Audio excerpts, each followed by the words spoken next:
Oh, yourself! Uh-oh.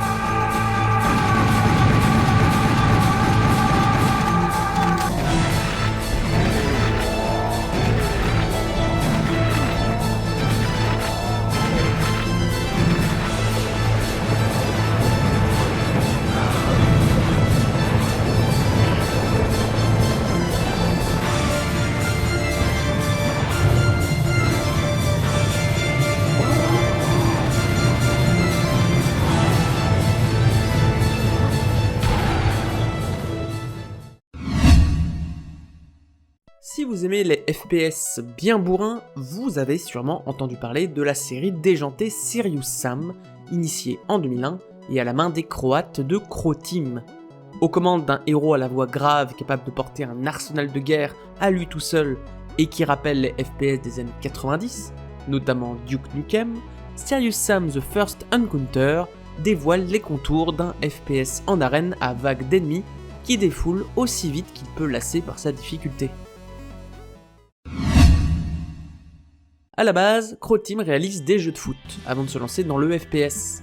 En 2001, le FPS est à son sommet et commence doucement à se renouveler, avec l'irruption sur console à la Halo Combat Evolved, une place pour la narration environnementale à la Half-Life en 1998 et le début du FPS grand spectacle avec Medal of Honor en 1999.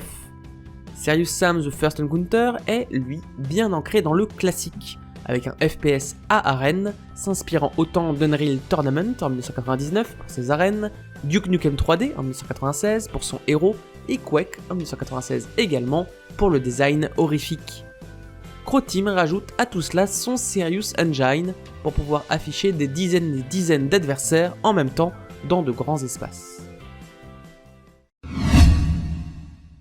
Après un mur de texte qui nous explique que Serious Sam est un soldat d'un futur apocalyptique, dans lequel l'humanité est assaillie par des forces insurmontables, et qu'il voyage dans le temps jusqu'en Égypte antique pour s'occuper du mal à la racine, vous voilà prêt à défourailler avec un pistolet. Rapidement, vous récupérez un pistolet pour passer en akimbo, un fusil à pompe, une mitraillette, un double fusil à pompe, un lance-roquette, en bref, tout l'attirail d'un FPS classique, avec quelques surprises comme un canon qui permet de projeter des boulets qui viendront abattre des rangées d'ennemis. Si l'attirail est globalement classique, vos ennemis, eux, ne le sont pas.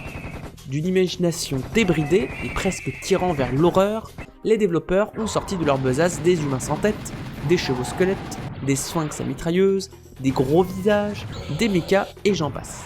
Chacun de ces ennemis se distingue par un son bien à lui, du clop-clop du squelette au fameux cri du kamikaze, marque de fabrique de la série, mais aussi par diverses façons d'en venir à bout.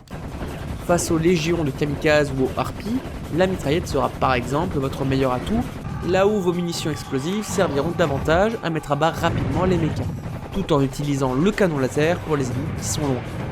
Il faudra faire des choix rapides, car le jeu a un rythme effréné.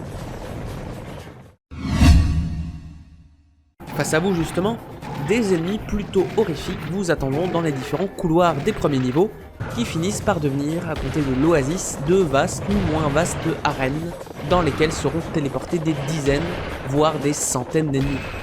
La cacophonie de tous les différents types d'ennemis et tous les projectiles qui vous seront envoyés vous pousseront à reculer, strafer, tourner autour de la horde, éliminer les menaces prioritaires comme les kamikazes et changer d'arme à la volée pour vous adapter à chacun des adversaires. Mais il faudra également faire attention à vos munitions qui vont baisser à vue d'œil. Cette gymnastique mentale est particulièrement difficile et nécessitera une bonne connaissance des armes et des ennemis et une excellente réactivité pour esquiver et frapper quand il le faut.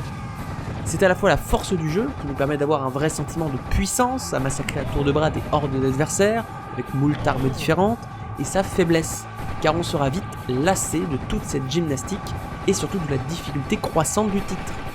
Mention spéciale aux lanceurs de boules de feu vertes à tête chercheuse, aux squelettes toujours beaucoup trop nombreux, et surtout aux sphinx à mitrailleuse pratiquant le hit scan. Là où la plupart des adversaires vous balancent des projectiles modélisés dans le jeu, qu'on peut donc esquiver, il suffit que ces sphinx vous voient et tirent pour que le coup reçu soit instantané, sans possibilité d'esquive. Cela rompt le bal, consistant à esquiver soigneusement les adversaires, faisant de ces sphinx votre priorité, en plus des kamikazes.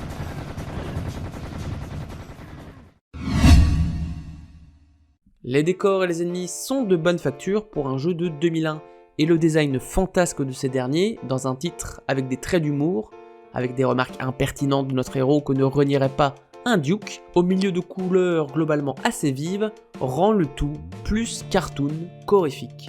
Surtout avec la déferlante d'armes et d'adversaires, faisant qu'on a peu le temps d'avoir peur. Malgré tout, le design des ennemis et son méli-mélo d'influence peut donner l'impression d'un manque d'uniformité dans le style global. Mettre des sphinx à côté de mechas et de mages rend le tout assez bigarré, ce qui surprendra régulièrement le joueur, ce qui peut être un mal comme un bien. Au niveau sonore, on note une localisation sonore plutôt arbitraire, on a ainsi du mal à savoir d'où proviennent les cris de kamikaze au milieu de toute la cacophonie ambiante. La musique de Damjan Mravunaq est par contre savoureuse, mêlant musique d'ambiance et rock en fonction des situations. Mon coup de cœur est assurément Dune, du niveau du même nom, qui part d'une sonorité majestueuse à un rock mêlant des sonorités qu'on imagine égyptiennes. Serious Sam The First Encounter est déjà, à l'époque de sa sortie, une ode au vieux FPS, un titre déjà daté qui se rappelle d'un temps où le FPS était basé sur le fait de tirer sur des monstres, et qui profite donc d'un moteur de jeu permettant d'en multiplier le nombre pour faire face aux joueurs. C'est un bon défouloir au rythme effréné, jouable en coopération et avec un certain challenge, en considérant l'excellente variété d'ennemis au design original, et celle d'armes, qui reste malgré tout un peu classique, à l'exception de quelques bonnes idées, au milieu d'une cacophonie de sons, mais avec une musique qui marque. Mais le titre a aussi le défaut d'être répétitif, avec ses vagues infinies de monstres, en plus d'être plutôt difficile. Je note donc ce jeu, vieux et rétro, sur...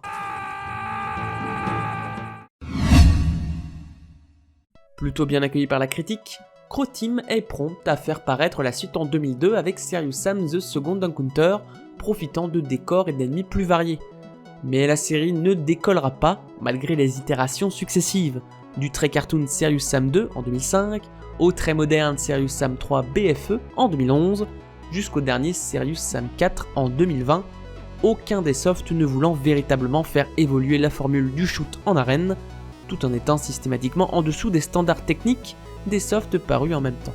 Reste que cette vision peut aussi être appréciée par les fans de la première heure, sûrs de passer un bon moment sur toutes ces itérations.